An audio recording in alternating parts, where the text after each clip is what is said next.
वो खूबसूरत थी, हसीनो जमील थी, मुनफरिद और दिलकश थी, मगर उसने अपनी अदाओं से मर्दों को कायल करने का फन नहीं सीखा था, बल्कि उसने तीर और तलवार से दुश्मन का मुकाबला करना सीखा था। एक अजीम बाप की बेटी, एक मर्द मुजाहिद की बीवी और फिर सल्तनत उस्मानिया के वारिस की माँ। ये खातून हर मुसलमान औरत के लिए एक हकीकी आइडियल भी है और एक अमली मिसाल भी। मगर फिर तारीख में इस औरत के बारे में इतना तजाद क्यों है? ये औरत असल में कौन थी? इनके इंतकाल कब, कहाँ और कैसे हुए और तारीख में उसका क्या जिक्र है? ये सब जानने के लिए वीडियो को आखिर तक जरूर देखें। लेकिन वीडियो में आगे जाने से कबल वीडियो को लाइक जरूर कर दें। रवायत के मुताबिक सल्तनत उस्मानिया के बानी उस्मान गाजी जब नौजवान थे तो इस वक्त एक मशहूर तुर्क आलिम और निहायत पुरस्कार सूफी शेख अदीबाली हुआ करते थे। शेख अदीबाली उस्मान गाजी के वालिद इर्तुगरुल गाजी के पुराने दोस्त भी थे। कहा जाता है कि उस्मान गाजी की दीनी तरबियत में भी शेख अदीबाली का हाथ था, क्योंकि उस्मान गाजी अक्सर शेख की दरगाह पर जाया करते थे। शेख अदीबाली की बेटी राबिया बाला खातून एक निहायत खूबसूरत और हसीनो जमील खातून थी। हुआ कुछ यूं कि एक दिन उस्मान गाजी ने दरगाह पर राबिया बाला खातून को देखा और देखते ही इन्हें अपने लिए मुंतखब कर लिया और शेख को उनकी बेटी से शादी का पैगाम भेजा। यही बात काबिल जिक्र है कि शादी का पैगाम भेजने वाले सिर्फ उस्मान गाजी ही नहीं थे, बल्कि इर्द गिर्द बसने वाले दीगर कबाइल के शहजादे भी शेख अदीबाली की बेटी से शादी की ख्वाहिशमंद थे। लेकिन शेख अदीबाली चूंकि दरवेशाना जिंदगी को पसंद फरमाते थे, लिहाजा उन्होंने दीगर शहजादों की तरह उस्मान गाजी से भी अपनी बेटी की शादी करने से इनकार कर दिया।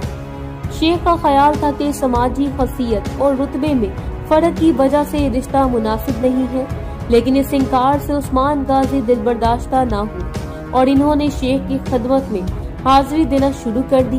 तकरीबन 2 साल के बाद एक रात उस्मान गाजी शेख अदीबाली की दारगाह पर सोए हुए थे तो इन्होंने एक ख्वाब देखा। वो ख्वाब कुछ यूं था कि एक हलाल चांद शेख अदीबाली के सीने से निकला और रफ्ता रफ्ता बदर का चांद बना और उस्मान गाजी के सीने में ही वस्त हो गया। फिर उस्मान गाजी के पहलुओं से एक और दरख्त नमूदार हुआ जो बढ़ता ही चला गया, यहाँ तक कि उसकी शाखें आधी जमीन पर फैल गईं और इस तरह उसकी जड़ों से दुनिया के 4 बड़े दरिया बह रहे थे और एक दरख्त की शाखें 4 बड़े पहाड़ों को संभाले हुए थी। एक तेज हवा चली और दरख्त के पत्ते एक बड़े आजम की तरफ हो गए। वो बड़े आजम एक अंगूठे की तरह दिखाई देता था, जिसमें 2 नीलम और 2 ज़ुमरुद जुड़े हुए थे। उस्मान गाजी इस अंगूठे को पहनना चाहते थे कि तभी उनकी आंख खुल गई। बेदार होने के बाद उस्मान गाजी ने यही ख्वाब शेख अदीबाली को बयान किया। ख्वाब सुनने के बाद शेख ने इस ख्वाब को उस्मान गाजी के ताबनाक मुस्तकबिल की गैबी तारीख समझते हुए फौरन अपनी बेटी राबिया बाला खातून का निकाह उस्मान से कर दिया। अब यहाँ तारीख में वो इख्तिलाफ पैदा होता है जिसका जिक्र हमने इस वीडियो के शुरू में किया था।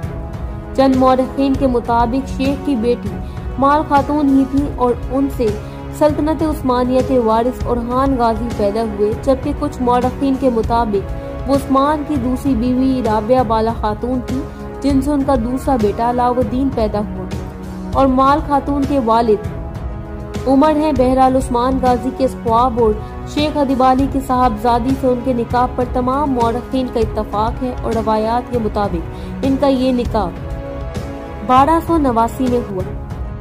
नाज़रीन, इनका इंतकाल 1324 में हुआ, अगरचे इनकी वफात अपने शौहर उस्मान से कबल वाक़ई हुई। इन्हें अपने वालिद के साथ बलीग में दफन किया गया।